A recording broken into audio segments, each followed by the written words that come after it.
All right, hi there, everyone. Welcome to Believe in Bills postgame. Adam Benigni, WGRZ, Buffalo, Sal Maiorana, Rochester, Democrat, and Chronicle. We are live on YouTube. Thank you for being with us. Sal is coming to us from the press box in Seattle after an extraordinarily impressive 31-10 Buffalo win over the Seattle Seahawks, dominating in all three phases of the game. And Sal, I heard your line of questioning to Sean McDermott and others in the postgame. I would have to agree with you to this point. That is the most complete game we have seen them play this season. Yeah, I wish I had gotten better answers from those two guys. I actually went up to Josh afterwards in the locker room, and I said, dude, come on. You got to admit, this is better than beating the Jaguars and the Titans the way you did with the venue, the team. And he kind of like smirked because he knew this was a hell of a win for them. They played really, outside of the ridiculous amount of penalties, which really, they're lucky they won this game as easily as they did because they made so many stupid mistakes with the penalties. But really, top to bottom, on all three phases, the Bills were just a dominant team. They played outstanding. I thought Josh was as sharp as he's been all year. And, it was challenging at him because the rain was on and off.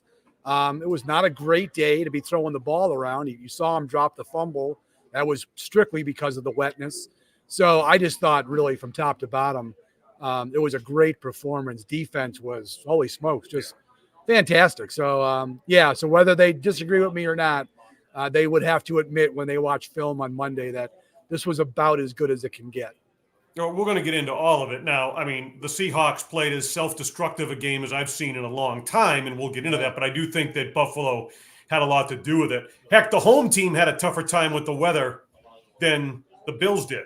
Yeah. The Bills are an all-weather team, but I think that's interesting as we look into this. And so we'll get into it. Quick word from the sponsor here. First, BetOnline is the world's most trusted betting platform and your number one source for everything football. Head to the website today to get in on the action. BetOnline, the game starts here. And speaking of the word starts, the Bills have been getting off to slow ones this year. It's been a theme for us really the last couple of weeks, one they had to address and obviously did a very strong start to this game today. And you had asked Josh about it afterwards. I thought it was you anyway, where he kind of defined it as a series of small decisions connecting together and leading to positive things and building that early momentum in the game. It started on the defensive side and just kind of cascaded with a dominating opening drive for Buffalo.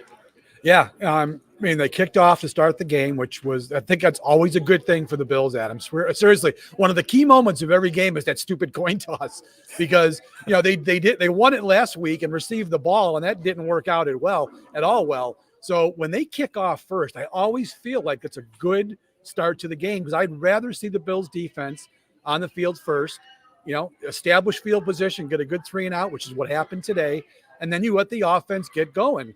And that's exactly how it played out. Seattle right away, 3-and-out, had nothing going on that first. I think the first pass of the game, I think, was batted down at the line, and it went downhill from there.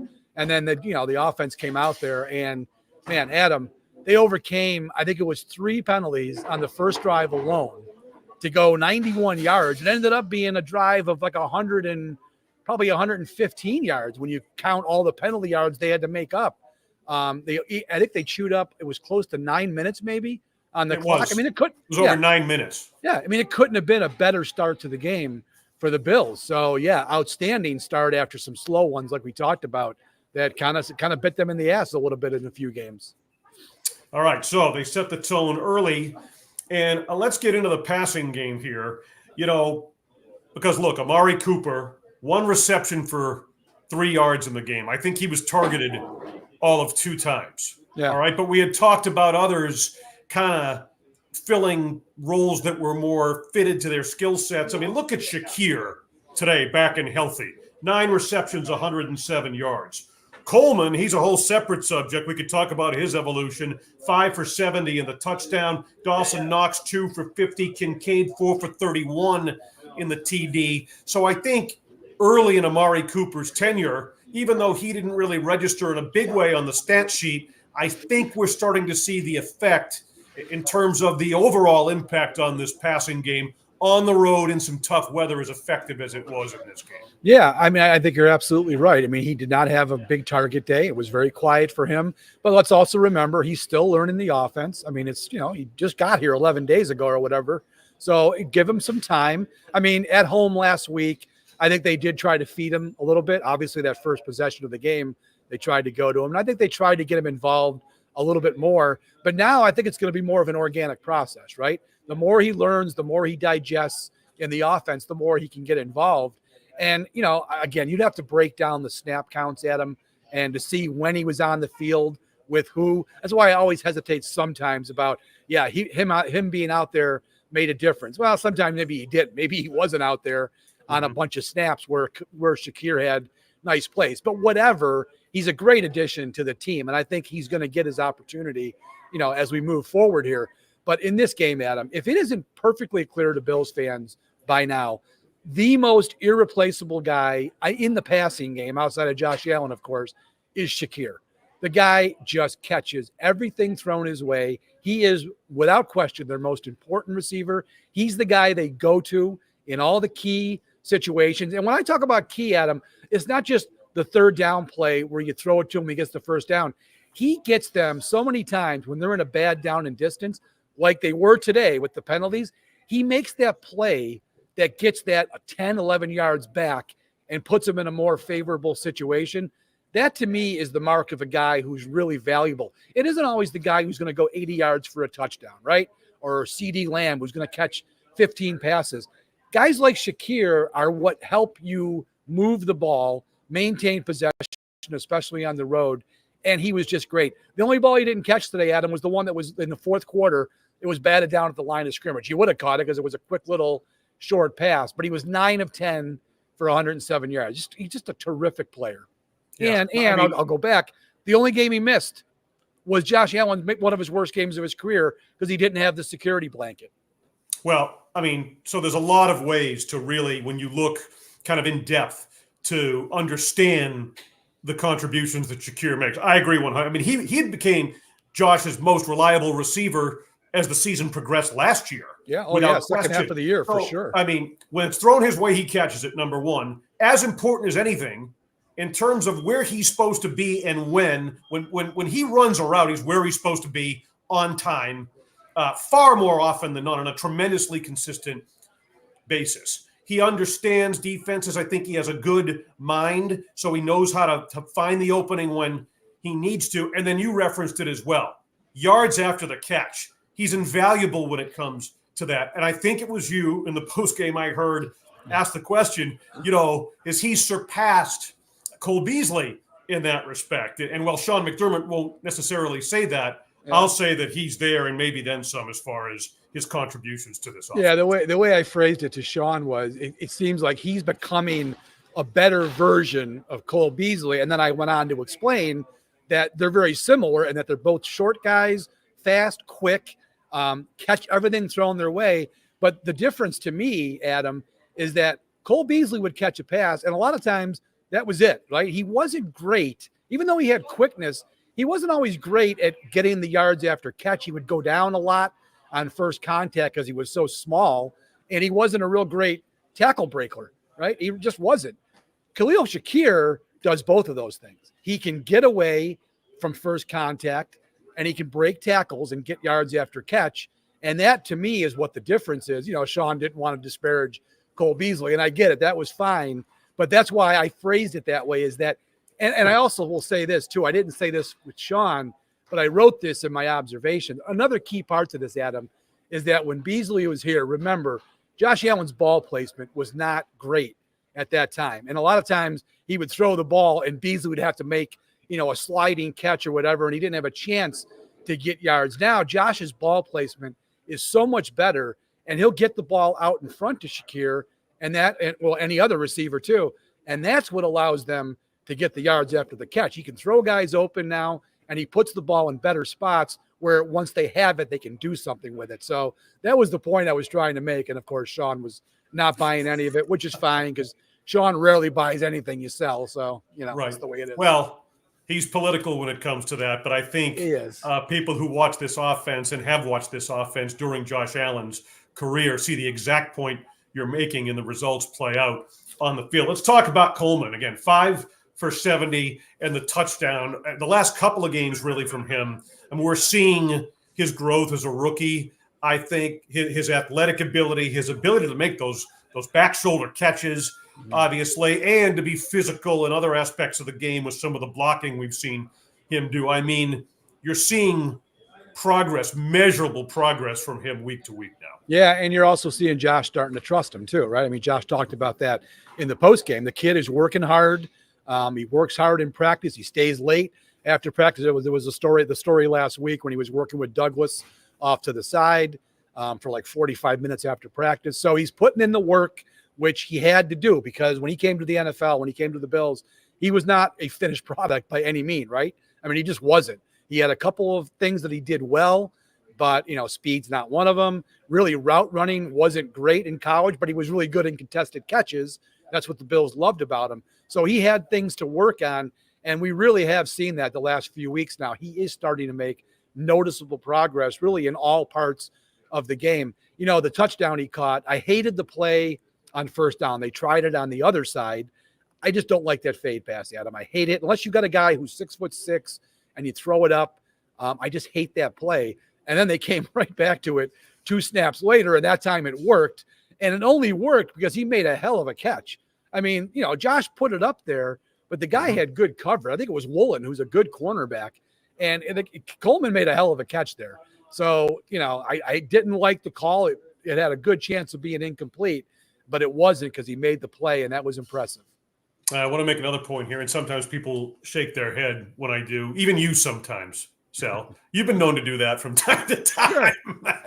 Anyway, but the word balance, right? And the fact that the Bills can be very effective in running the football and the challenge that presents really for any opposing defense when you have to account for all of it. I mean, 164 yards rushing for Buffalo in this game. Cook, 17, 111, and a couple of touchdowns. Again, we see the value of the ground game for the Bills as offset by the passing game they're a nightmare at this point for opposing defensive coordinators. Yeah, I mean, and I'm sure we talked about it, if I recall.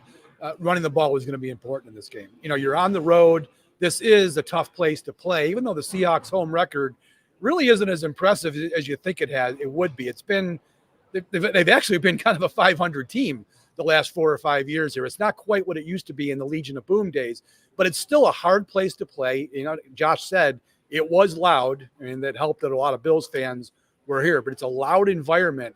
So they needed to run the ball in this game early and maybe take the steam out of that crowd. And that first drive, again, to go 91 yards and chew up 9 minutes, that kind of sucked the life out of the crowd right away. And it was important. And they ran the ball well on that drive. A lot of that was Josh throwing the ball. But then later on the second touchdown drive, after the defense, and we'll talk about it, but that defensive stop after Allen's interception was the turning point in the game.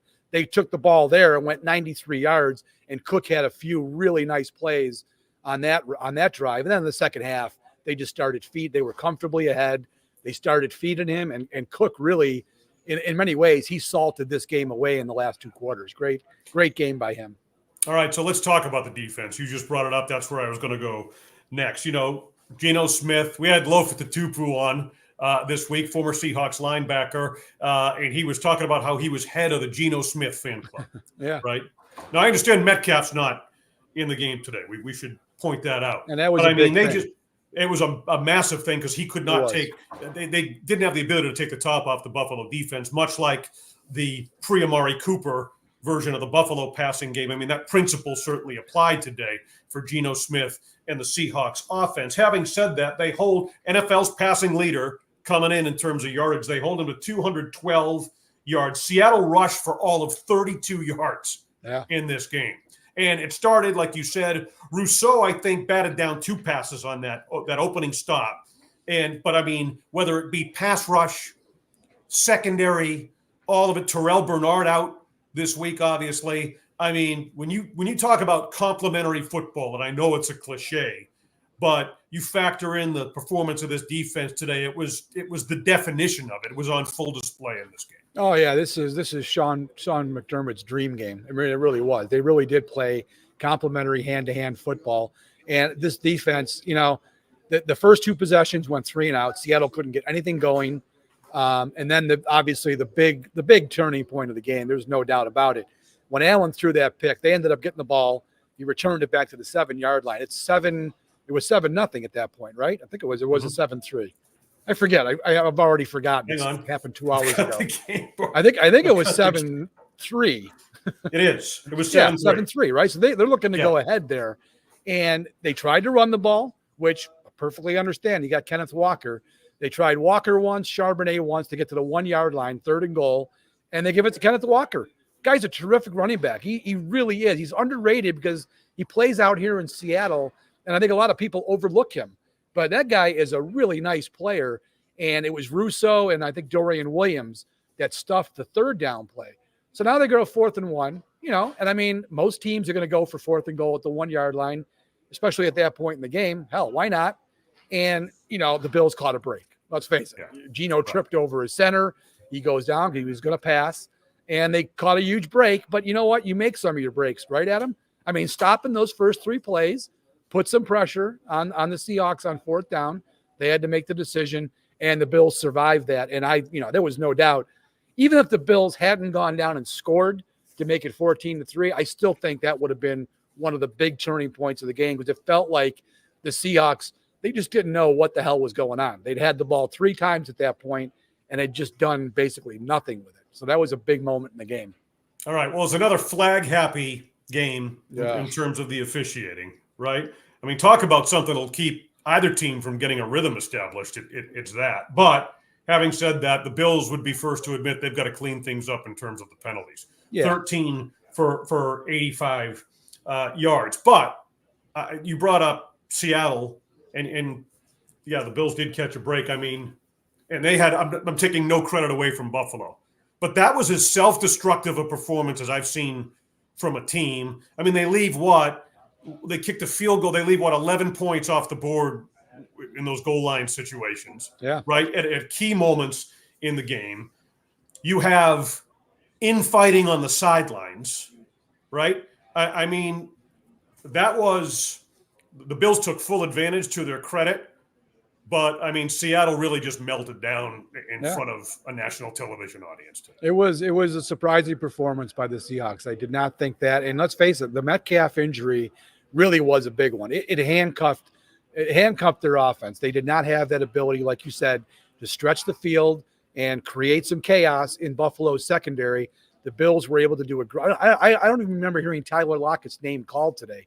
He's one of the best receivers in Seahawks history. He's been here 10 years. He's still got it. He can still play. He was a non-factor. Smith-Njigba is a very good player. But again, they could not get into any rhythm to get those guys going because the Bills were stopping them. They had 3 and outs. There was the goal line stop there. They just never got into a rhythm. And he didn't start. Geno Smith didn't do anything in this. I think he had 100. And I think I wrote it down.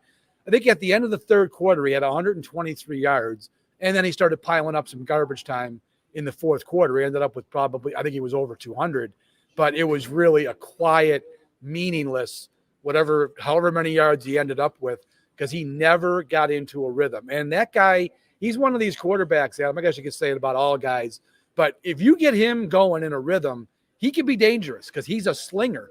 He is not afraid to throw the ball downfield, and that's why their passing offense was so good. So I would say that the Bills played great on defense, but clearly they missed Metcalf in this game. It was a nice break for the Bills that he didn't play. 31-10 the final. Bills over the Seattle Seahawks today. Adam Benigni in suburban Buffalo and Amherst. Sal Maiorana live from the press box in Seattle, covering the Bills as he heads for so many years into his 4th decade for the Rochester Democrat and Chronicle. Again, 31-10 the final. And now kind of as we wrap it up here, look, 6-2, Sal. Right, combined with the fact, I don't know if you caught any of the Jets-Patriots game out in the press box there, and the disastrous turn that the Jets season, to Buffalo's credit, they benefit, that continues to happen. I mean, to lose to the Patriots in Foxborough the way they did, Miami lost to Arizona today. I mean, to say the Bills are comfortably in command in the AFC East at this point, 8 games into the season, would be an understatement. Yes. Sorry, I was just answering a couple of the comments there that we have going. in the comments section. Yeah, Adam. I mean, we watched the end of the. We had Red Zone here, and we were watching the end of both of those games. And there was a moment there where the Dolphins and Jets were going to win those games. There was almost like no doubt that it was going to happen. And all of a sudden, the Cardinals start driving down the field, and I'm like, wait a minute, it's a 2-point game. They can kick a field goal and win this. I mean, it kind of like caught me off guard. So that was amazing. And then the Patriots, my God. I mean, Aaron Rodgers takes them downfield for the go-ahead score, right? They didn't get the 2-point conversion, which ends up being humongous, obviously, because it would have been a tie game then.